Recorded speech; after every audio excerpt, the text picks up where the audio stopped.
Bom dia, queridos. Graça e paz.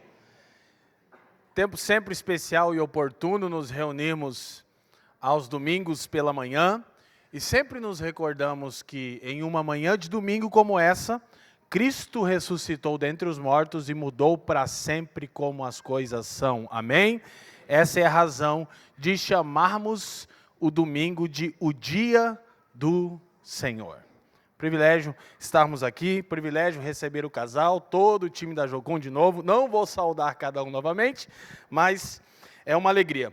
Bom, vamos para a nossa porção das Escrituras. Nós estamos na nossa série de sermões expositivos dos capítulos 1 a 8 de Romanos. E estamos intitulando a nossa série de O Poder de Deus. Amém? Hoje nós vamos para Romanos capítulo 3, por favor. Vamos nos erguer dos nossos lugares em reverência à palavra de Deus. E vamos ler dos versos 21 a 31. Romanos capítulo 3, versos 21 a 31.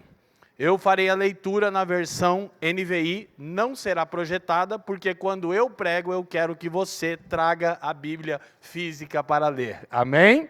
Glória a Deus. As Escrituras nos dizem o seguinte, Romanos 3, 21 a 31. Mas agora se manifestou uma justiça que provém de Deus, independente da lei, da qual testemunham a lei e os profetas. Justiça de Deus mediante a fé em Jesus Cristo para todos os que creem. Não há distinção, pois todos pecaram e estão destituídos da glória de Deus. 24. Sendo justificados gratuitamente por sua graça, por meio da redenção que há em Cristo Jesus. Deus o ofereceu como sacrifício para propiciação mediante a fé, pelo seu sangue, demonstrando a sua justiça. Em sua tolerância, havia deixado impunes os pecados anteriormente cometidos. 26. Mas, no presente, demonstrou a sua justiça, a fim de ser justo e justificador daquele que tem fé em Jesus. Onde está, então, o motivo de vanglória? É excluído. Baseado em que princípio? Na obediência à lei? Não, mas no princípio da fé. Pois sustentamos que o homem é justificado pela fé, independente da obediência à lei. Deus é Deus apenas dos judeus? Ele não é também o Deus dos gentios? Sim, dos gentios também.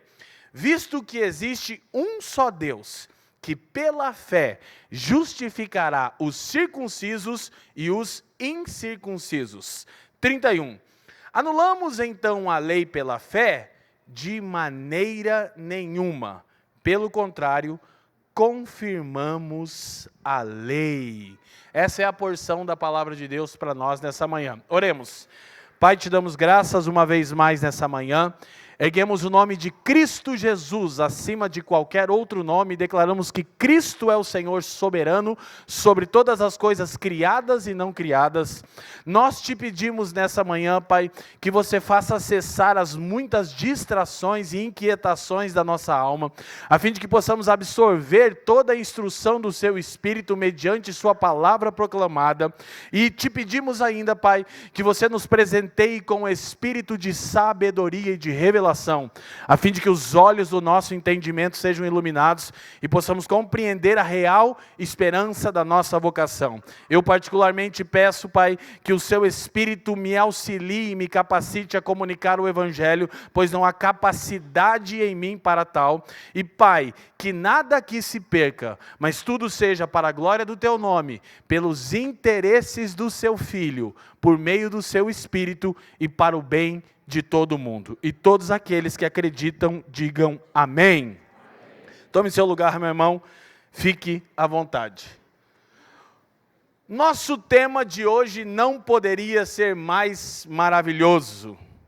E ele está intitulado A Boa Notícia. Vamos repetir juntos, família dos que creem? Mais uma vez em alto e bom som. a boa notícia. E que coisa maravilhosa é termos essa notícia. Talvez eu poderia ter colocado uma boa notícia, mas não traduziria o que essa notícia é. Não é apenas uma boa notícia, como tantas boas notícias que nós recebemos ao longo da vida. Essa é a boa notícia, no singular, a notícia mais maravilhosa que nós poderíamos receber. Nessa porção que lemos hoje, nós temos o Evangelho em sua forma mais simples, objetiva e pura. É praticamente um acordo entre grandes eruditos ao longo da história da igreja e também contemporâneos, de que essa porção das Escrituras é a porção mais valiosa de toda a Bíblia. Porque nela nós encontramos condensada o Evangelho de Jesus Cristo. Alguém disse que de todos os textos escritos em toda a história, este é o texto, essa porção é o texto mais valioso de toda a história. Se você está conosco acompanhando a série de sermões, você se deu conta de que do capítulo 1 até o capítulo 3, verso 20, especialmente do capítulo 1, verso 18, até o capítulo 3, verso 20, Paulo avançou implacavelmente para deixar claro uma coisa: todos pecaram e carecem da glória de Deus. Quer pagãos libertinos, quer judeus moralistas, todos pecaram e carecem da glória de Deus. Amém? Então, Paulo vai tratar do tema a justiça de Deus. A palavra justiça e seus sinônimos vai aparecer 9 vezes nesses 10 versículos que nós lemos. Essa é a grande ênfase de Paulo nessa carta aos Romanos. Mas é importante ainda relembrarmos, e eu quero te encorajar, se você ainda não fez, a ouvir novamente, fazer uso das plataformas de áudio e vídeo na conta da família dos que creem, para sempre ouvir mais uma ou duas vezes os sermões, em especial o sermão da semana passada, que nós intitulamos como Escravos do Pecado, falando a respeito da doutrina da depravação total. Uma lembrança a respeito disso é que a depravação total do homem deixa claro que Deus tem todo o direito de encerrar a humanidade no castigo eterno, pois todos pecaram e não há um justo sequer. Essa porção está amparada em Romanos 1, 18 a 3, 20. Nisso não há distinção alguma. Portanto, a doutrina da depravação total nos ensina que Deus teria o direito e seria ainda assim justo se encerrasse sob a punição eterna toda a raça humana. Afinal, foi isso que o Criador disse no Éden: se você comer do fruto da árvore do conhecimento do bem e do mal, certamente morrerás. Paulo, mais adiante em Romanos, vai lembrar no capítulo 6, verso 23, que o salário do pecado é a morte. Inclusive, é essa a base para nós refletirmos na maravilhosa doutrina da eleição incondicional. Não é meu tema aqui. Mas, normalmente, quando falamos a respeito dessa verdade tão valiosa para a fé cristã, a eleição incondicional, o fato de que Deus salva quem Ele escolhe incondicionalmente na eternidade passada, isso de imediato causa em nós um senso de que Deus é injusto. Porque nós pensamos, como pode Deus salvar uns e não outros? Na verdade, Deus não precisava salvar ninguém, pois todos pecaram e destituídos estão da sua glória. Amém? Então, vamos chegar ainda mais adiante nessa doutrina, mas hoje basta para nós relembrarmos que a doutrina da depravação total deixa claro que Deus teria e tem sim o direito de encerrar toda a raça humana sob o castigo eterno. Porque todos os homens pecaram, quer gentios, quer judeus, quer libertinos depravados, quer moralistas religiosos, todos, e nisso não há distinção alguma. Porém, mas a coisa mais incrível é que quando Paulo termina a descrição da raça humana em sua condição pós-queda, o que chamamos então de depravação total ou de depravação radical, ok? Que não necessariamente, eu disse no sermão passado, significa que o homem é tão depravado como poderia ser. Não é isso que a doutrina da depravação total ensina. A doutrina da depravação total ensina que o homem foi afetado por completo em todas as suas faculdades pelo pecado, ok? Paulo, quando termina essa descrição, nós lemos na semana passada, passa os seus olhos apenas no versículo 19 comigo, por favor, que é a conclusão do sermão da semana passada. Paulo diz: ora, nós sabemos que tudo o que a lei diz, aos que estão debaixo da lei o diz, para que toda boca se cale e todo o mundo seja condenável diante de Deus. Semana passada eu disse que eu particularmente amo Romanos 3,19, porque é a Bíblia te mandando calar a boca. Isso é maravilhoso. Então nós percebemos que a descrição que Paulo faz da condição do homem, Paulo diz que toda a revelação bíblica até aqui, até este momento, ela tinha um único intuito de colocar a raça humana diante de Deus com a boca fechada, pois não restam argumentos, com as mãos para trás, porque ninguém tem obras para oferecer ao Criador, com a cabeça inclinada, porque todos somos culpados. Então Paulo conclui e diz que nenhuma carne seria justificada pelas obras da lei, no verso 20, e no verso 21, ele diz algo completamente inimaginável. O verso 21 diz assim: mas agora. E preste atenção, eu me dei o trabalho de deixar um slide só para esse mas. Não, você tem que saber que este é o mas mais incrível de toda a história. Nunca, em nenhum outro texto, em todos os livros já produzidos em toda a história humana, uma palavra com essa conotação adversativa foi tão valiosa, meus irmãos, como este mas. Porque se não houvesse essa declaração, nós estaríamos completamente perdidos e sem esperança. Enquanto trabalhava no sermão ao longo da semana, e especialmente ontem à noite, eu fui levado ao quebrantamento pensando: como essa palavra mudou a minha história. Mas agora, Paulo diz, se manifestou uma justiça que provém de Deus. Ouça, Paulo acabou de dizer, amparado em todos os ensinos das Escrituras, não há um justo sequer. E do nada, entre aspas, Paulo diz, and now. Mas agora. Eu sempre que prego esse sermão me lembro de uma coisa que eu criei o hábito de fazer há 5 anos atrás nessa série. Hoje eu não vou fazer tanto assim, que eu estou mais comedido agora, né? Mas eu sempre lembro daquele narrador do UFC, que eu já nem sei se está vivo e se narra ainda as lutas, o Chris Buffer.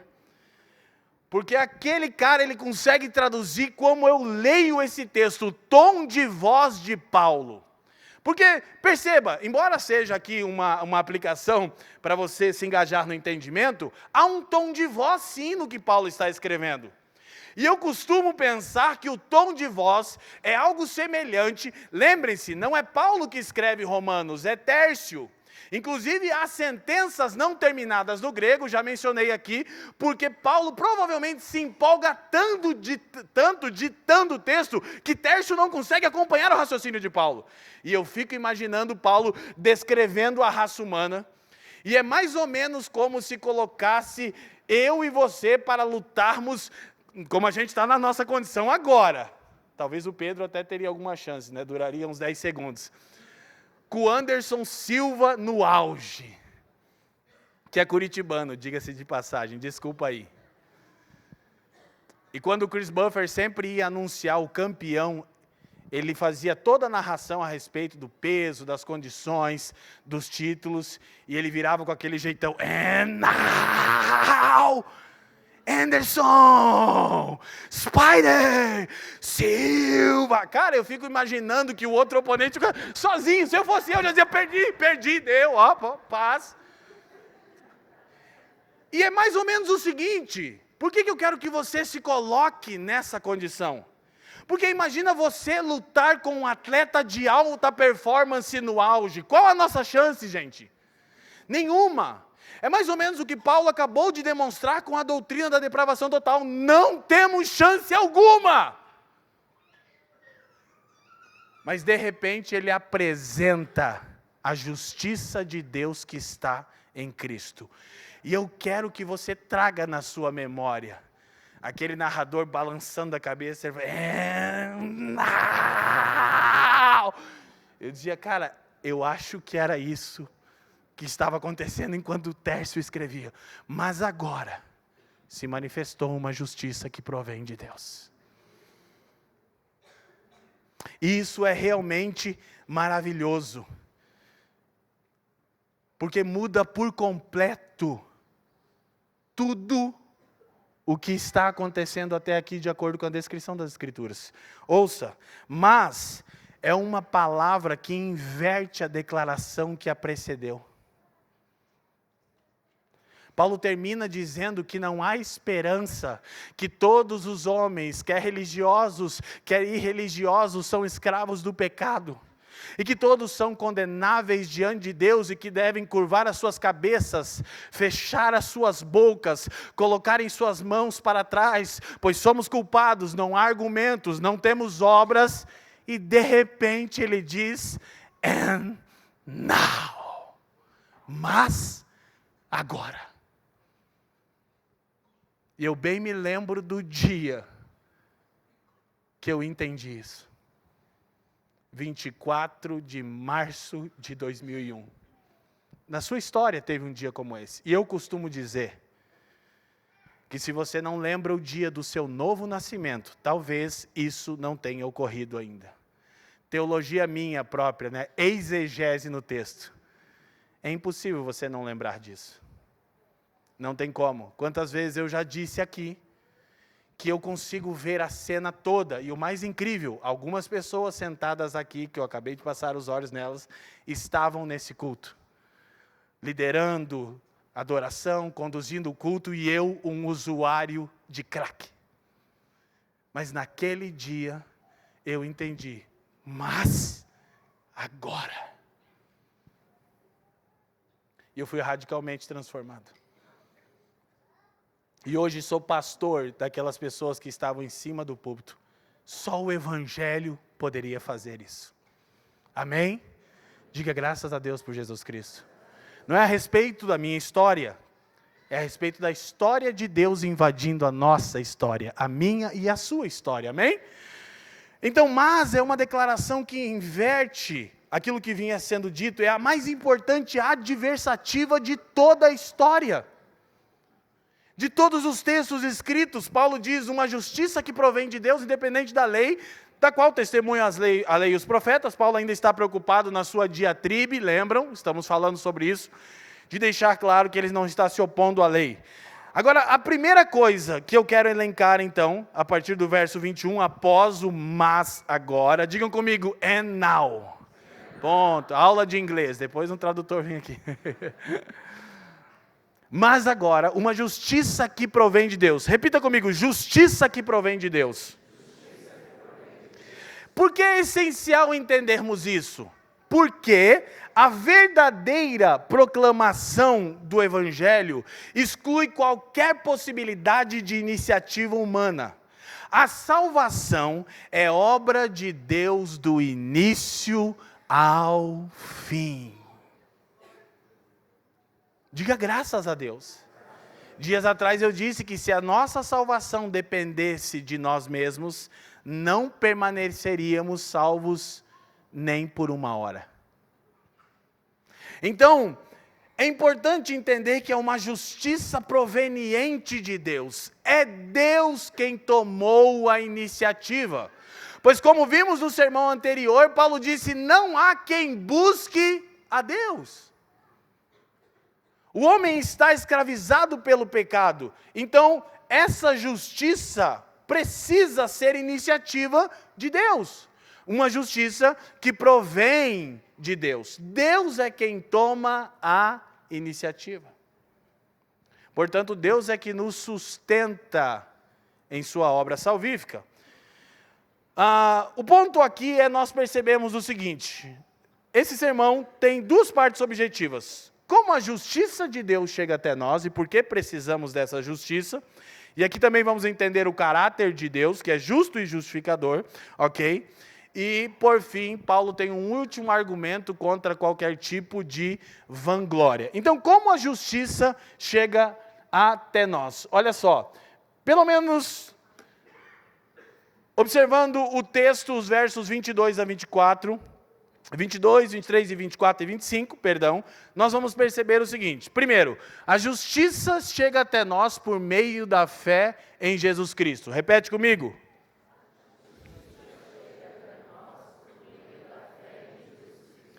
A justiça chega até nós gratuitamente. A justiça chega até nós através da obra de Cristo na cruz.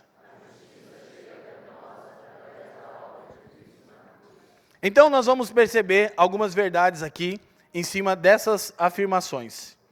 Isso é a parte, talvez, mais central do Evangelho e uma das maneiras mais puras de compreendermos o que é, então, essa boa notícia. Primeiro, a justiça de Deus chega até nós por meio da fé em Jesus Cristo. E aqui, por mais que isso pareça bem óbvio, meus irmãos, tem uma coisa que não poderia deixar passar. Porque muitos de nós acabam incorrendo num erro. Eles têm fé na fé. Não é a fé que salva. É o objeto da fé. Então, especialmente num Brasil nominalmente cristão, as pessoas usam aleatória a expressão fé até para jogar na Mega Sena. Vou fazer uma fezinha. E algumas pessoas dizem, não, mas eu tenho a minha fé. Eu tenho a minha fé. Eu estou salvo porque aqui a minha fezinha eu tenho. Eu carrego comigo a minha fezinha. Querido, preste atenção, a fé tem um objeto, Cristo. Parece a mesma coisa, mas a distinção é central. Não é a fé que salva, é o objeto da fé, que é Cristo. Então a justiça chega até nós por meio da fé em Jesus, o Cristo. E daí nós precisaremos perceber pelo menos duas coisas. O que é fé bíblica, e nós veremos adiante. E que Cristo nós afirmamos depositar a nossa fé. Porque poderíamos nos lembrar da afirmação do Senhor que disse em João, capítulo 7, quem crê em mim, como dizem as Escrituras. Ou seja, não é o Cristo genérico criado pelo cristão nominal. Eu costumo dizer que nós criamos um pseudo-evangelho com uma cruz ortopédica que se molda a nossa necessidade e com um Cristo genérico, ou seja, é mais barato, mas faz o mesmo efeito. Quem está me entendendo? Então, não é desse Cristo, dos cristãos nominais no Brasil que estamos falando. É do Senhor Jesus Cristo, o Filho do Deus vivo. Então, aí eu tenho fé. Em quem? Fé não é expectativa, fé é certeza. Então, é muito importante nós removermos esse problema de termos fé na fé. A fé que salva é a que é depositada em Cristo como objeto. Porque a fé, por si só, não salva. Ok? Então, primeiro, a justiça chega a nós por meio da fé em Jesus Cristo e o objeto da fé é Cristo. Segundo, Paulo diz que a justiça chega até nós gratuitamente. A expressão que Paulo usa aqui no texto grego para gratuitamente é sem motivo. Então, não há motivo humano além da glória e do amor de Deus que encontramos em Deus, não nos homens, naturalmente. Mas quando eu olho para mim, você olha para você, e refletimos no dom da vida eterna, não encontramos nenhum motivo. Não havia virtude alguma em nós. Lembrem-se, Paulo está trabalhando em cima da doutrina da depravação total. Então, a coisa maravilhosa do Evangelho é exatamente isso. E nós não podemos perder isso de vista, preste atenção. Um sermão como esse, embora talvez seja o melhor sermão de toda a carta a ser pregado, porque ao mesmo tempo ele é tão simples e objetivo, mas tão poderoso e suficiente, pode ser como uma coisa que recebemos assim, eu já entendi isso. Não. Como nós lembramos a menção de John Stott, as estrelas brilham de maneira mais maravilhosa com a escuridão dos céus ao fundo. Ou seja, Paulo não apresenta o Evangelho, a boa notícia, sem certificar-se que eu e você entendemos o quão pecadores somos. Então, se eu conduzo a minha vida diária e lido com todas as demandas que eu tenho à luz do Evangelho, como eu vou ser tomado de um espírito de murmuração, amargura e ingratidão, irmão? Irmão, você me perdoa, tá? Em nome de Jesus.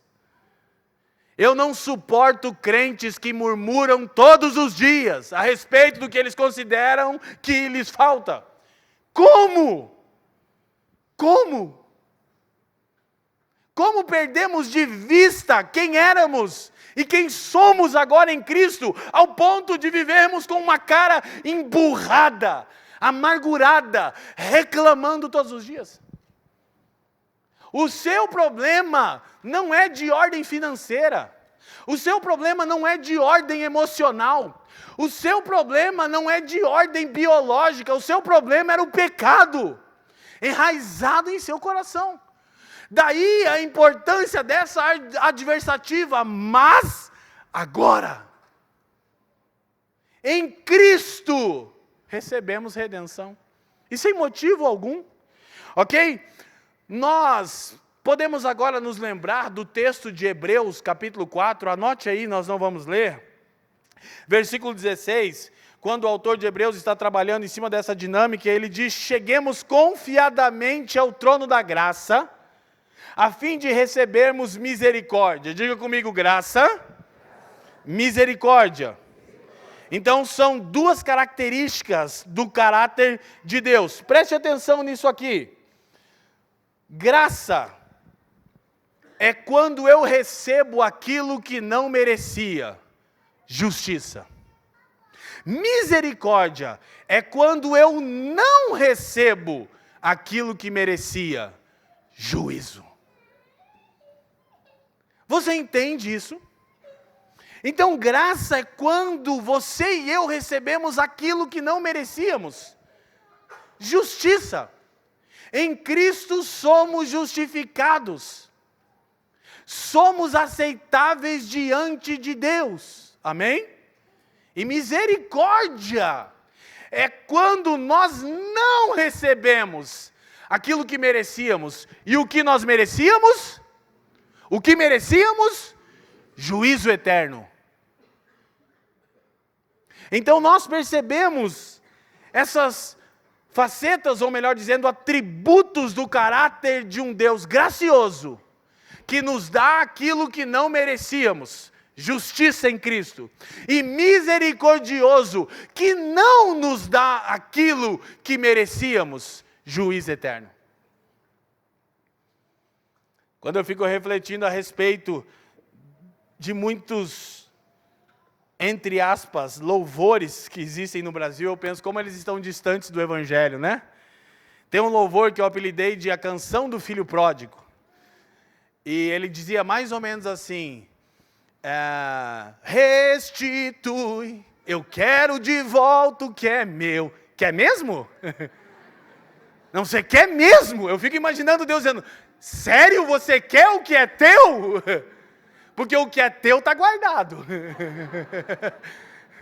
Mas se você quiser, eu solto, é o Satanás, ele vai te abraçar. Diga comigo, graça é quando eu recebo aquilo que não merecia. Justiça, misericórdia é quando eu não recebo aquilo que merecia. Juízo. Diga graças a Deus por Jesus Cristo. Nosso Deus é gracioso e misericordioso. E eu quero ainda enfatizar uma vez mais, preste atenção. Isso deveria ser suficiente para que a nossa alegria fosse constante. Eu não disse felicidade, eu disse alegria, como um fruto oriundo do amor de Deus derramado em nós pelo seu Espírito, como Gálatas 5 nos ensina. Estamos felizes todos os dias? Mas um cristão deveria estar alegre, pois sua alegria está amparada no fato de que outrora inimigo de Deus, agora em Cristo, pela justiça que há no Evangelho, amigos de Deus. O que te falta, meu irmão? O que te falta, minha irmã? Casa? Comida? Pelo amor de Deus, meus irmãos, o Evangelho de Jesus é suficiente para que tenhamos alegria constante. Aleluia! Glória a Deus! Eu costumo dizer que é por isso que quando você prega o Evangelho, nas poucas vezes que o faz, no seu trabalho, no seu ambiente escolar ou acadêmico, muitas vezes na sua família ou na sua vizinhança, as pessoas não te dão crédito, sabe por quê? Porque você diz que tem uma boa notícia que mudou radicalmente como as coisas são e que agora você é uma nova pessoa, mas eles te conhecem. Especialmente quem trabalha com você, sabe que a sua alegria depende da sua conta bancária. Aí o incrédulo olha para si e diz: bom, entre eu e você não há diferença nenhuma. Porque você também depende de ações externas e de situações transitórias para ter alegria. E você quer me convencer de que encontrou uma alegria constante e perene. Quem está me entendendo, diga amém. Claro que nós temos angústias, e para isso temos a vida da igreja, né? Temos muitas angústias, mas temos alegria. Tim Keller diz o seguinte: a fé é a maneira pela qual a justiça de Deus é recebida. É importante relembrar que a justiça do Evangelho não é uma justiça adquirida por nós mesmos, é uma justiça recebida. Keller continua e diz assim: se eu achar que a minha crença é a causa da minha salvação, deixarei de olhar para Cristo e começarei a olhar para a própria fé, tornando-a uma obra. Fé é a atitude de se achegar a Deus de mãos vazias. Na mesma linha, o grande pregador galês, Dr. Martyn Lloyd-Jones, diz o seguinte: definição de fé: o homem que tem fé é o homem que não olha mais para si mesmo, nem espera nada de si mesmo, Não olha mais para quem foi um dia, não olha para o que é agora, não olha para o que espera ser. Ele olha exclusivamente para o Senhor Jesus Cristo e sua obra completa, e só nela descansa. Isso é fé salvífica. O homem que tem fé não olha para si mesmo e não espera nada de si mesmo. Não olha para quem era outrora. Não olha para quem é agora. Não olha para quem espera ser. Olha exclusivamente para Jesus Cristo e esse crucificado. E nisso encontra descanso para a sua alma. Isso é ter fé. Você tem fé salvífica? Porque cada vez mais nós vemos os cristãos sucumbindo à ansiedade e às inquietações. De maneira que nós temos tempo e priorizamos tudo aquilo que nos interessa, mas não cultivamos a nossa fé. Eu vi um corte da Prisca falando aqui, dando dicas de ter uma leitura bíblica regular, acho que era isso o corte. E você disse assim, e guarda o celular. Eu digo, aleluia. Eu botei uma palminha lá, mas eu esqueci que não era no seu, era no da igreja. Mas palmas para a sua fala. Querido, olha aqui. Olha para mim. Olha isso aqui e olha isso aqui. Aprenda a escolher diariamente. Aprenda a escolher. A razão da ansiedade da maioria de vocês está aqui, comparação constante com a vida alheia. Mas você deveria se comparar com isso aqui, todos os dias. Amém? Ai, pastor, eu não entendo, eu estou sempre para baixo. Eu entendo. Você inveja a vida alheia. Eu entendo.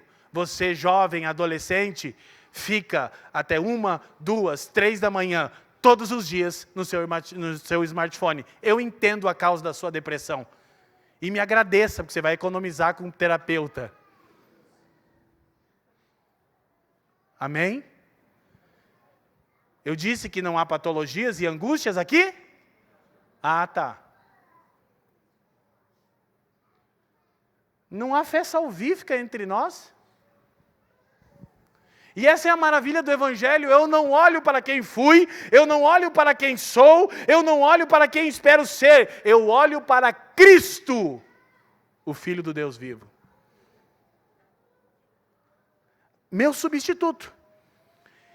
E terceiro, então, a fé chega a nós através da obra de Cristo. Por que através da obra de Cristo? Porque através da obra de Cristo, e nós vamos entrar nisso de maneira mais assertiva agora, nós somos justificados. Dias atrás eu disse em uma das definições que justificação, ouçam, é um termo de natureza forense. Quantos irmãos temos aqui da área do direito? Levantam a mão, estudando ou já atuando? Levantem a mão, bem alto, da área do direito. Estudando, atuando, tanto faz. Então, esse é um termo de natureza forense. Então, justificação é, antes de qualquer coisa, uma declaração. É o ato pelo qual Deus declara justa uma pessoa que coloca a sua fé em Jesus Cristo como seu Salvador e substituto. Repete comigo, justificação é o ato pelo qual Deus declara justa uma pessoa que coloca a sua fé em Jesus Cristo como seu Salvador e substituto. Isso é justificação. É antes de qualquer coisa, olhem para mim, uma declaração de Deus sobre aquele que deposita sua fé em Jesus.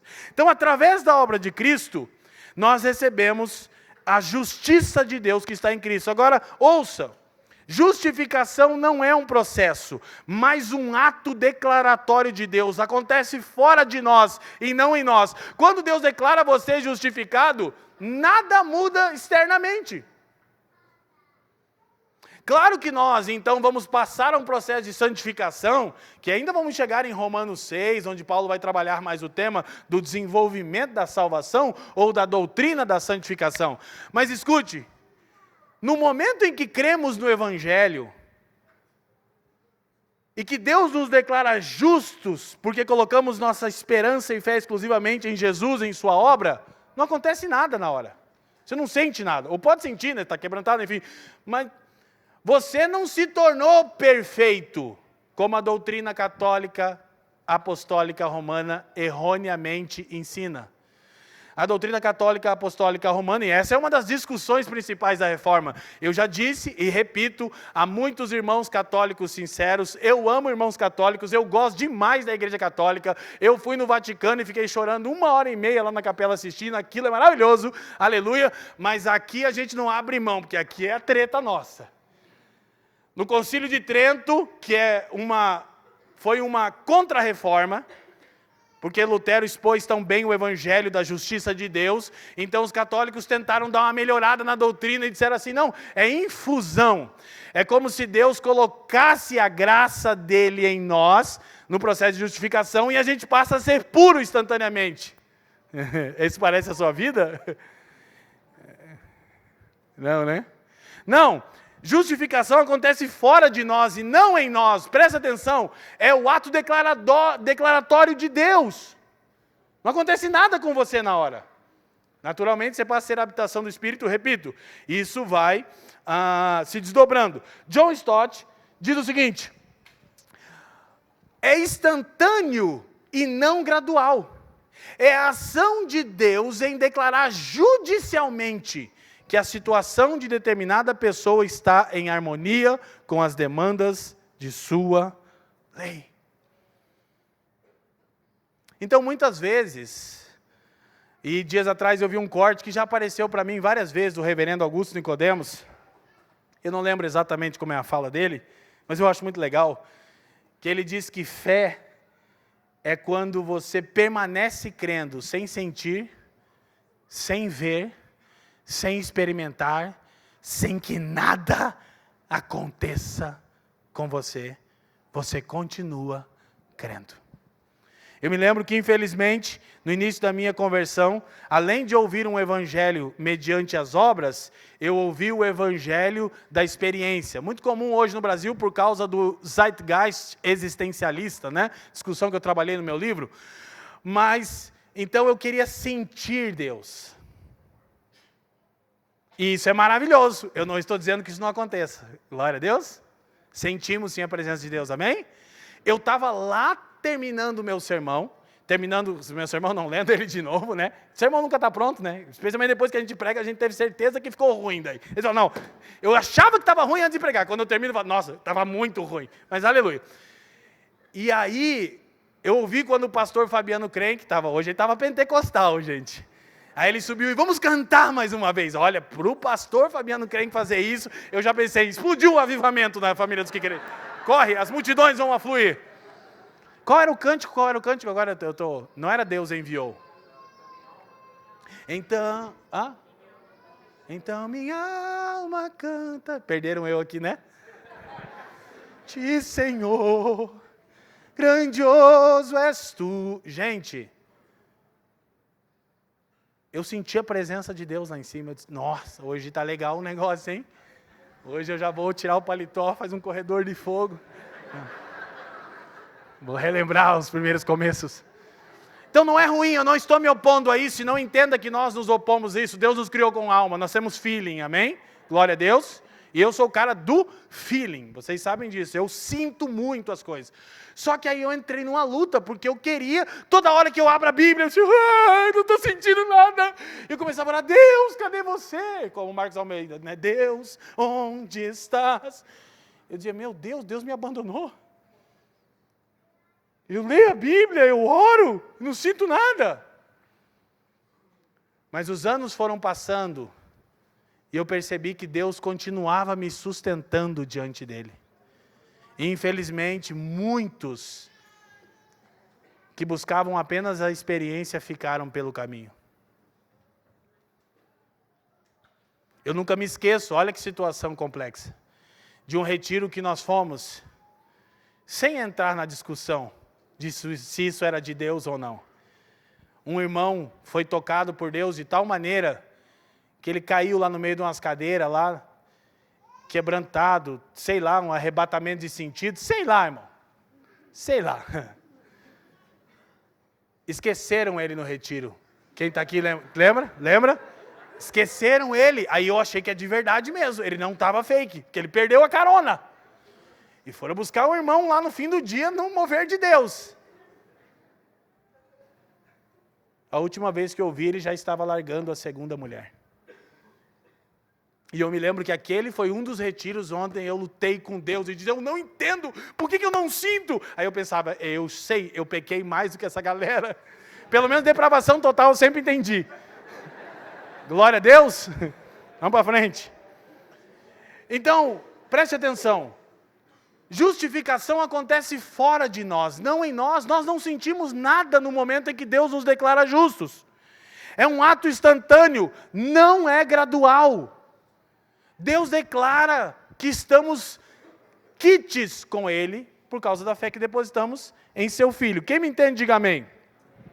Vamos avançar então para as nossas conclusões. Há 3 palavras-chave que nós observamos nesse texto. Essas palavras são justificação, redenção e propiciação. Repitam comigo, por favor. Então nós já estamos tratando um pouquinho de justificação aqui. Vou desenvolver um pouquinho mais. Primeira coisa. Verso 24, parte B do versículo. Justificação é uma declaração irrevogável. Talvez, ouça, não estou afirmando. Essa é uma metáfora ou fala para os gregos. Porque Paulo está utilizando um termo forense. Então os gregos entendiam bem. Os romanos também, sem dúvida, que estão recebendo a carta, mas especialmente os gregos entendiam bem essa terminologia. Então é importante relembrar, justificação é o ato pelo qual Deus declara justa uma pessoa que coloca a sua fé em Jesus Cristo como seu Salvador e substituto. Então é uma declaração, é instantânea e irrevogável. Isso é maravilhoso, glória a Deus por um aleluia. Justificação é instantânea e irrevogável. Ui. Porque algumas pessoas acham que Deus um dia as declara justa e depois, olhando para o seu comportamento, diz, pensei melhor, você não é tão justo assim, então te declaro injusto de novo, alvo da minha ira. Gente, Deus não nos declara justos por algo que Ele viu em nós, mas sim pela obra propiciatória do seu Filho. E já disse o que é propiciação. É substituir. Então há segurança para as nossas almas. Deus não criou uma possibilidade de salvação. Deus entregou o seu Filho para substituir em propiciação os seus eleitos. Então quando Deus olha a você, quando Deus olha a mim, quando Deus nos olha, Ele vê Cristo. E Ele continua afirmando, justo. Então, é uma declaração, um ato instantâneo e irrevogável. Não é tornar justo imediatamente no sentido de pureza. Não significa que você deixa de ser um pecador. Daí a célebre sentença do reformador Martinho Lutero, simultaneamente justos, legais diante de Deus, mas ainda pecadores. E não é nossa condição esta mesmo, meus irmãos? Sim. E aí nós vivemos nessa tensão, né, do já e ainda não, como disse George Eldon Ladd. Já somos justificados, mas ainda não glorificados, então estamos na tensão de sentirmos os efeitos da natureza adâmica. Agora, uma coisa muito importante sobre justificação. O texto vai dizer que Deus é justo e justificador, mas preste atenção, o conceito básico de justiça é dar a alguém aquilo que lhe é devido. Então preste atenção, um criminoso deve receber o quê? Absolvição ou punição? Se Deus absolve criminosos, não seria Deus injusto? E dentro da dinâmica da diatribe, que já explicamos em 3 sermões até aqui, Paulo está dizendo, não, jamais. Não, mas se nós somos radicalmente depravados, se toda a raça humana, quer gentios, quer judeus, quer militantes do movimento LGBTQIA+, quer esquerdistas, quer comunistas, quer petistas, quer evangélicos, quer cristãos nominais, quer conservadores, se todos pecaram, e Deus perdoa aqueles que Ele elege, então Deus é injusto. Ele está tomando parte no crime. Então, Ele justifica, mas de maneira injusta. Porque o pecado não foi punido. Mas essa é a maravilha do Evangelho. Prestem atenção. Justificação não é absolver alguém. Porque dentro da metáfora forense, preste atenção. Recentemente eu tenho assistido alguns filmes e eu descobri que eu gosto. A Fran disse, amor, se Deus não tivesse te chamado, não haveria um promotor melhor do que você. Porque você na argumentação é sinistro. Não era um elogio. É bom pontuar isso, né? Cara, e eu pensei, é verdade. Imagina eu na promotoria. Isso é maravilhoso, cara. Minha vida é uma eterna diatribe, eu já falei para os irmãos, eu falo e respondo. Mas Paulo também era assim, então tá quites. Agora preste atenção, quando alguém ao fim de um processo é absolvido, ouça, pelo juiz ou pelo júri popular, entende-se e significa que ele é inocente. Esse é o nosso caso, nós somos inocentes. Então, justificação não é a absolvição. Porque Deus puniu o pecado, seu e meu, em Cristo. O salário do pecado é a morte. Deus permanece justo em todos os seus caminhos e justificador. Por quê? Porque Ele pune sim o pecado.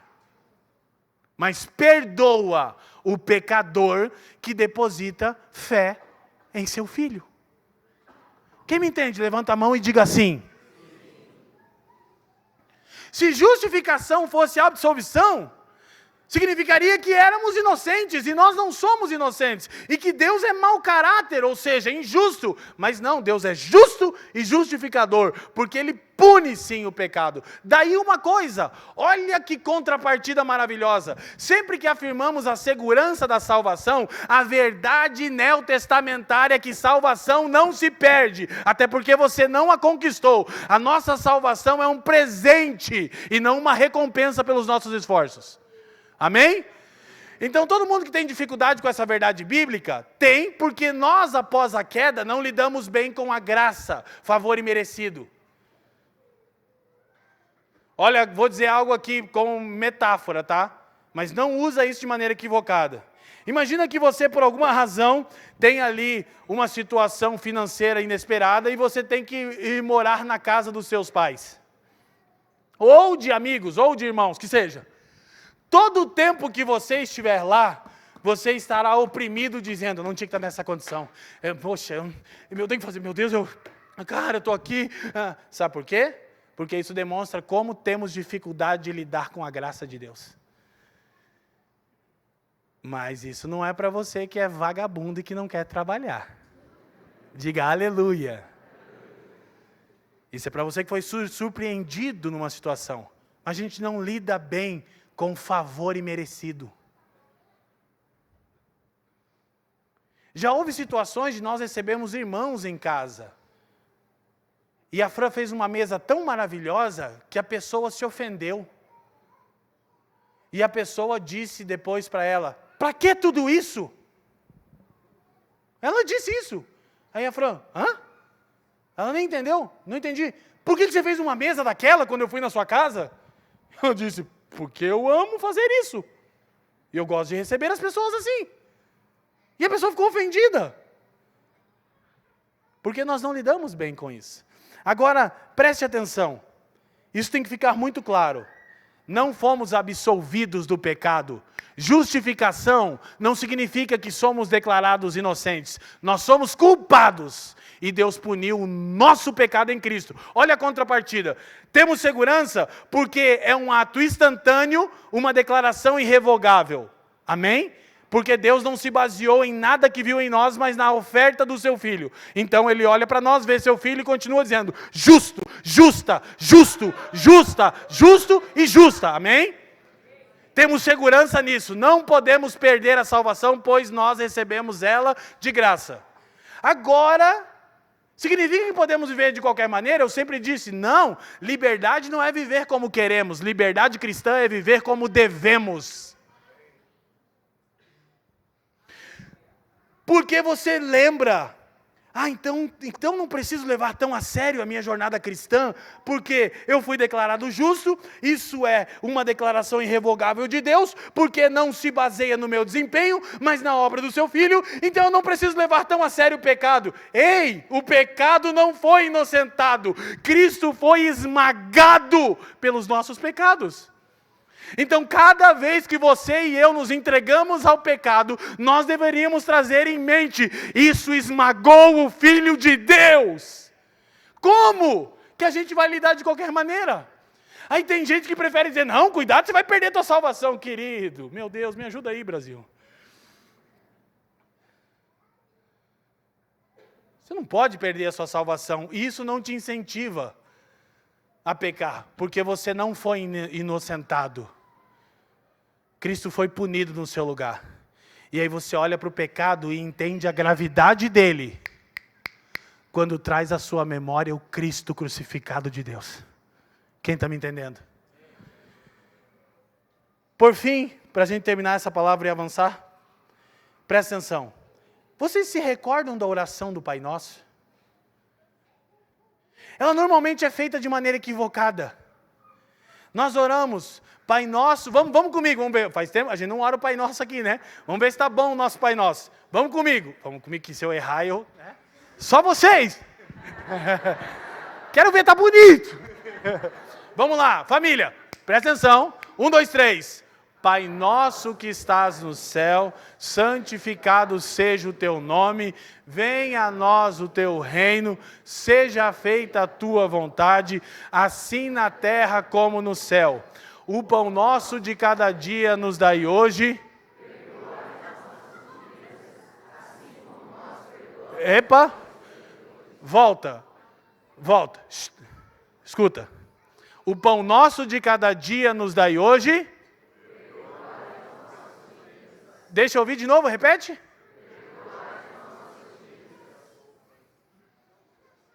O Pai Nosso não diz perdoa as nossas dívidas. O Pai Nosso não diz perdoa as nossas ofensas. Porque nós não poderíamos pedir isso para Deus. Deus não perdoa o pecado. Deus não deixa o pecado impune. O Pai Nosso diz, perdoa-nos as dívidas. O perdão de Deus é para o pecador arrependido, não para o pecado. Entendeu a diferença? Não, né? Depois você escuta a mensagem de novo e pensa, porque a falta de português está te atrapalhando. Perdoa-nos. Não é perdoa o pecado. Olha para mim. Deus não perdoa o pecado. Pecado, Deus pune. Deus perdoa aquele que ora com fé. O pecador. Está me entendendo? Perdoa-nos as nossas ofensas e dívidas. Deus não perdoa o pecado, Deus perdoa o pecador. Porque senão justificação seria absolvição. E absolvição equivale a declarar alguém inocente. Você não é inocente. Amém? Segunda palavra, redenção, também no verso 24, talvez uma metáfora aos romanos, mas a todo mundo da época, porque havia um mercado grande de escravos. Inclusive em Israel haviam leis para como se lidar com escravos.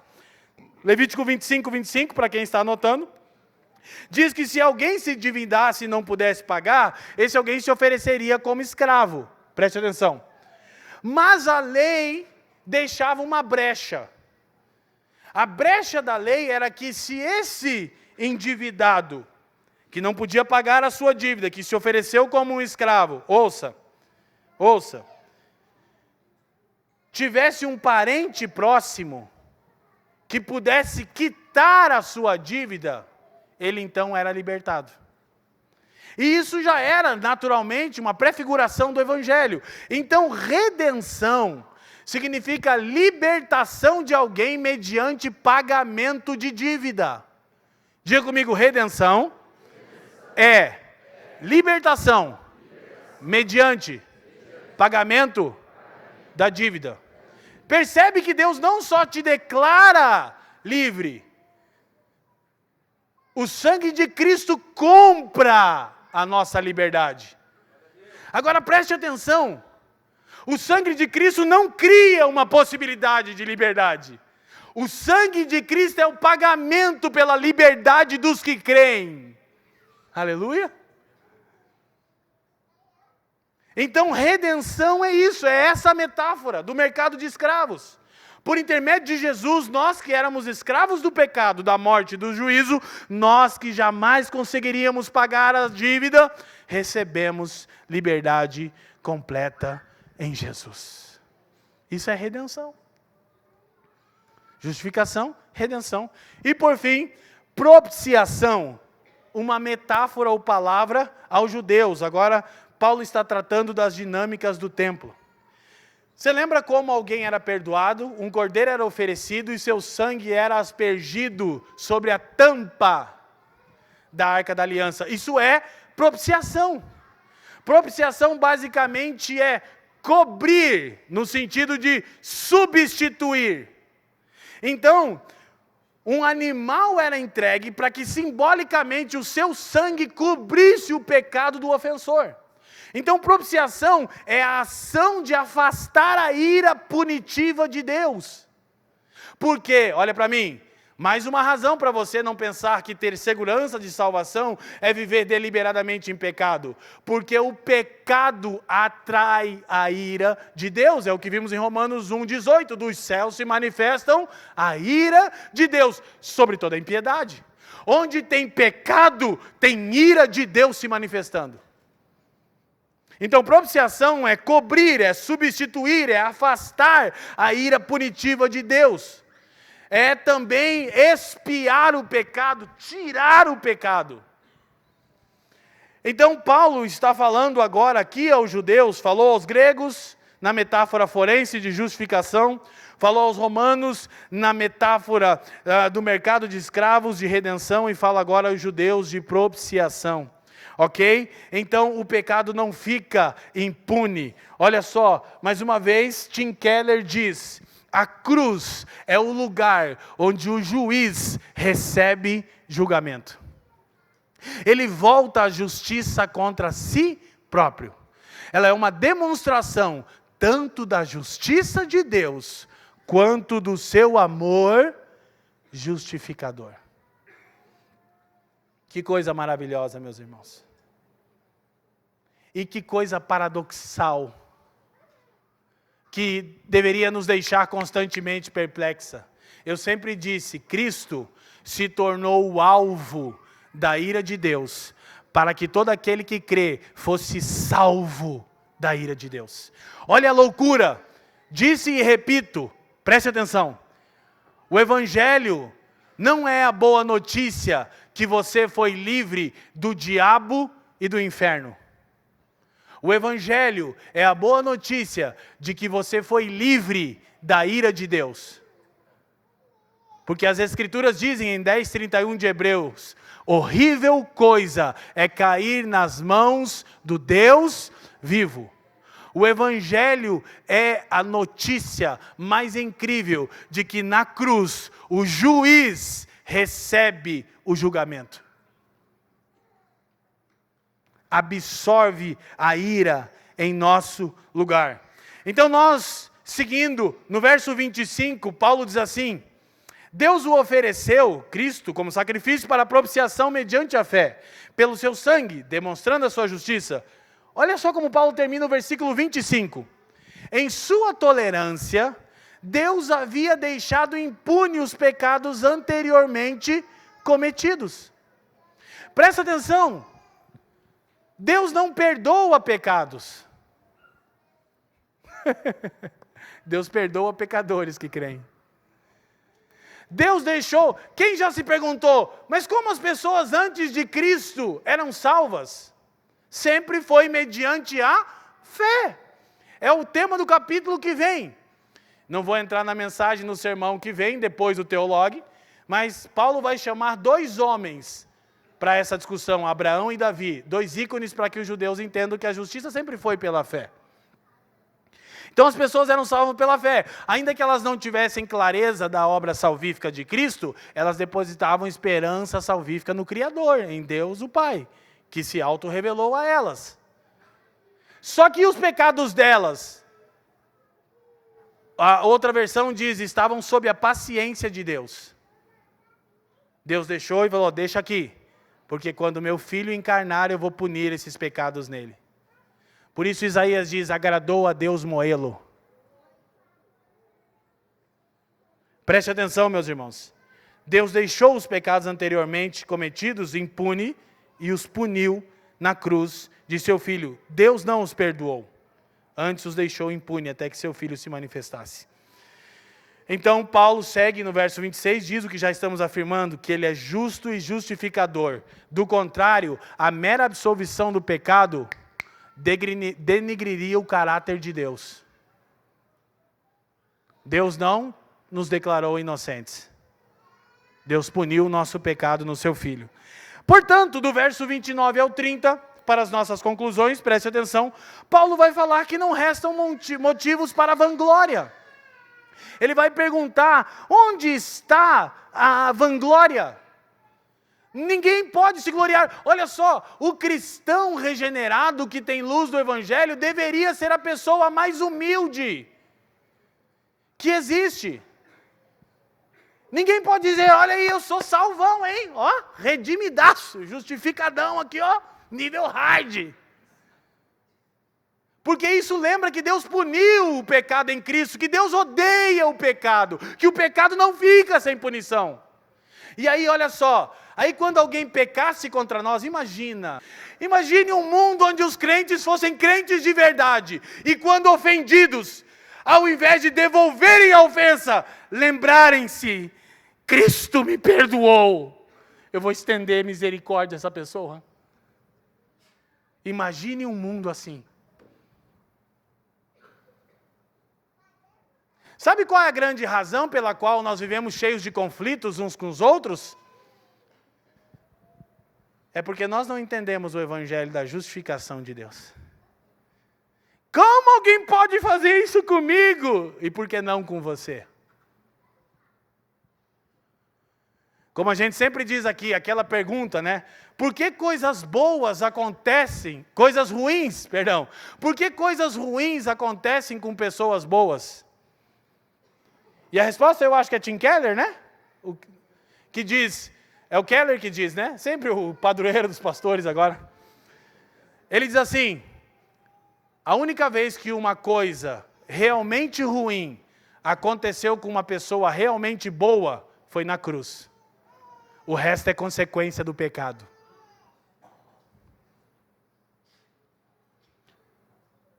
Com todo o temor e cuidado que precisa, isso responde os questionamentos sobre a queda da aeronave. E não dos pecados daquelas pessoas, mas do pecado original de Adão. Desde que Adão se rebelou contra Deus, o mundo entrou em desordem e caos. E coisas sem explicações detalhadas acontecem frequentemente. Por quê? Porque a única vez que uma coisa realmente ruim aconteceu com uma pessoa realmente boa, foi na cruz do Calvário. O demais é consequência da queda. Eu postei uma foto, sabe por quê? Porque eu voei dezenas de vezes pelaquela empresa. E na foto eu não consegui ver, porque ela era de fundo desfocado, se a aeronave era a mesma. Mas só haviam 13 aeronaves, Jaque. Com certeza eu já voei naquela, porque eu já voei muito por aquela empresa. E quando eu vi a notícia, eu disse, Deus, eu merecia estar naquela aeronave. Mas pela graça não estou. Quem está me entendendo? Complexo.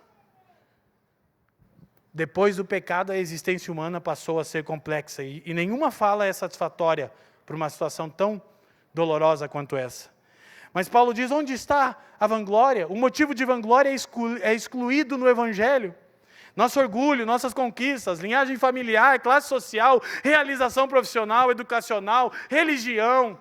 Gente, pelo amor de Deus, não há espaço para vanglória. Como há tantos cristãos cheios de si mesmo no mundo hoje, gente? Não estamos com clareza do Evangelho. Porque um cristão deveria estar constantemente sentindo-se quebrantado, compungido, e ao olhar para qualquer pessoa, cristã ou não, olhar com olhos de misericórdia. Isso não significa não anunciar o Evangelho, isso não significa não dizer que pecado é pecado, eu não disse isso. Eu disse fazer isso com a motivação correta. Porque tem gente pregando o Evangelho para incrédulos na esperança de que Deus os condene, como Jonas. Então, para caminharmos de fato para a nossa conclusão, vanglória é excesso de confiança em si mesmo. É enxergar-se como superior às demais pessoas, quer de uma maneira objetiva, quer subjetiva. Presta atenção, rapidamente.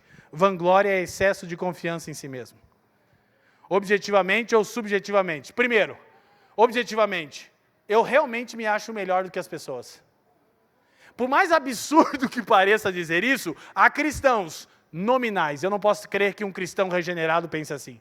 Há cristãos nominais que olham para si, para a sua condição, para a sua classe social, para a sua religião, para a sua educação e diz, eu sou melhor do que a média das pessoas.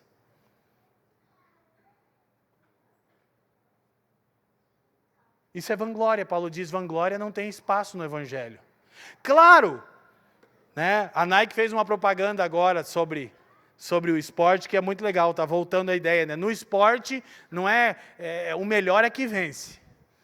Eu já falei para vocês, o Stephen Curry pode se vangloriar no basquete. Que aquilo ali é fora do comum. Eu, quando entro no gramado, irmão, é diferente. Estou meio fora agora dos gramados, mas é diferente. Não é disso que eu estou falando. Estou falando sobre excesso de confiança em si mesmo. Então é o objetivo. Classe social, instrução, cultura. O curitibano ele é tentado à vanglória, né, gente? Quanto mais eu saio de Curitiba, mais eu quero voltar, gente. Toda vez que eu chego de viagem, não importa de onde seja, a primeira coisa que eu faço é dou aquela respirada no aeroporto e diz, cara, Curitiba é diferente, Deus. Eu sei que vanglória é pecado, mas aqui é diferente. Aleluia? Então, agora subjetivamente, olha para mim, é um olhar vitimista de si mesmo. Está cheio de gente vítima do universo. É que a minha vida é mais difícil, é que a vida dele é mais fácil, é que ele teve uma linhagem familiar melhor, é que ele tem dinheiro, é que ele não sabe o que é sofrer. Na verdade, isso é vanglória. Vitimismo é vanglória. O Evangelho nos ensina a não pensar além e nem aquém de nós mesmos, mas pensar à luz do Evangelho. Eu até diria que no Brasil há mais vanglória subjetiva, vitimista, do que vanglória objetiva. Ai, ó céus, ó vida. Precisamos nos arrepender e Paulo diz que o Evangelho não deixa espaço para isso. E vale lembrar Tiago 4,6, que a Escritura diz que Deus rejeita, resiste o soberbo, mas dá graça aos humildes. Então, por fim, Paulo termina e no versículo 31 diz assim, e aqui concluímos. Eu quero chamar o time de música com muita ordem e decência, ok? Não liberei ninguém para conversar, para transitar. Verso 31, você está com a Bíblia aberta? Olha aí, último versículo. Então, após essa declaração a respeito de justificação, redenção e propiciação, e dessa justiça maravilhosa que se manifestou, Paulo diz, não resta espaço para vanglória nenhuma, porque ninguém foi salvo pelo seu próprio desempenho, porque não havia virtude em nós. Aí ele pergunta, anulamos então a lei pela fé? E ele responde, de maneira nenhuma. Pelo contrário, confirmamos a lei. Gente, espera aí, como assim confirmamos a lei? Paulo quer dizer que a fé, que é o entendimento esclarecido do Evangelho, ouça aqui, ouça, nos leva a entender que a lei é a verdade. Porque a lei não nos salva, mas a lei demonstra a santidade de Deus e denuncia a nossa condição pecaminosa. Diga comigo, a lei não salva, mas ela demonstra a santidade de Deus e que eu sou pecador. Quem me entende, diga amém. Então nós não anulamos a lei. Então somos salvos pela graça mediante a fé, então tudo vale. Que é o que os pregadores da famigerada hipergraça fazem. Não, Paulo não está dizendo isso. Paulo está dizendo que a fé salvífica confirma a lei. A fé salvífica diz, a lei de Deus é a verdade, eu era radicalmente depravado. Não é que eu sou ruim, eu sou pior do que penso. Mas em Cristo, mais amado do que poderia imaginar. E o cristão vive nesse paradoxo, nessa tensão. Então nós confirmamos a lei. Como ele vai dizer no capítulo 7, chegaremos lá, a lei é santa, justa e boa. Não tem problema nenhum com a lei de Deus, o problema é você. Diga comigo, nessa manhã, o problema sou eu. É tão bom, isso vai ser tão bom para os casais que tiveram ADR ontem. Coloca a mão no seu coração, e eu vou colocar aqui também, coloca a mãozinha no coração, e todo mundo diga assim, o problema sou eu. E a solução não está em você, não está em mim. A solução está externa a nós, a solução é Cristo. Amém? Então não quer dizer que Deus não tenha mais um padrão moral. Para nossa última citação do bispo anglicano Tom Wright, ele diz o seguinte, justificação pela fé não significa que Deus, de repente, deixou de se importar com o bom comportamento ou com a moralidade. Pelo contrário, Deus espera que andemos decentemente. Então a verdade da justificação pela fé, de forma nenhuma, promove o pecado. Porque ela me faz lembrar, perdoa-nos. Deus não perdoa pecados.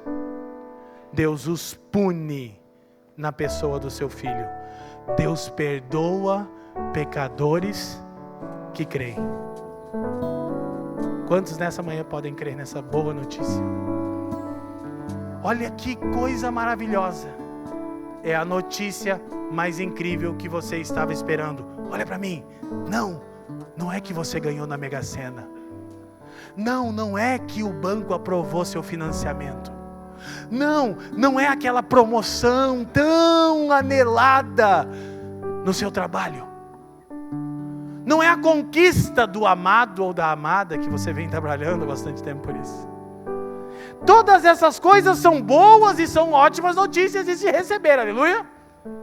Imagina se amanhã alguém aqui recebe a notícia que ganhou na Mega Sena.